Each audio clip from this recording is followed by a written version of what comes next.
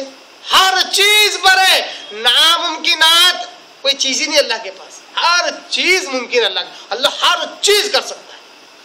اللہ اس آیت پر تو ایک درس ہونا چاہیے، صرف اس آیت پر۔ کون سی؟ ان اللہ علی کل شیء قدیر، اللہ ہر چیز پر قدرت رکھتا ہے۔ اس کا معنی اور مفہوم بھی ہم نے بہت سی جگہ پر غلط لیا ہے، اور بعض لوگ جو علم رکھنے والے ہیں عوام کو اس آیت سے گمراہ بھی کرتے ہیں۔ اللہ ہر چیز پر قدرت رکھتا ہے، اللہ ہر چیز پر قدرت رکھتا ہے، اللہ جو چاہے کر سکتا ہے۔ ان اللہ علی کل شیء قدیر، اللہ جو چاہے کر سکتا ہے۔ پھر اللہ مردے کو کیوں نہیں سنا سکتا؟ جاؤ درگاہ پہ مانگو، ولی کو سنائی بھی دیں گا اور تم نے جو مانگے وہ دے بھی دیں گے۔ اللہ چاہ رہا ہے اس لیے کر رہے، جس کو چاہے جس سے چاہے کرے۔ ڈائریکٹ اللہ سے مت مانگو، ولی سے مانگو، اللہ سنے گا ان کا اور دیں گا بھی تم کو۔ اللہ قدرت رکھتا ہے، اس طرح اللہ قدرت رکھتا ہے، اللہ قدرت رکھتا ہے بول کے اللہ کے قدرت والے معنی کچھ بھی بیان کر دیتے جو حقیقت میں ہوتے نہیں ہیں۔ ان اللہ علی کل شیء قدیر، اللہ ہر چیز پر قدرت رکھتا ہے، یہ اللہ کی قدرت کا اعلیٰ معیار ہے۔ اللہ کچھ بھی کر سکتا ہے، لیکن ایک شرط کے ساتھ۔ وہ شرط ہم کھا جاتے ہیں، وہ شرط غائب کر دیتے ہیں۔ وہ شرط کیا ہے؟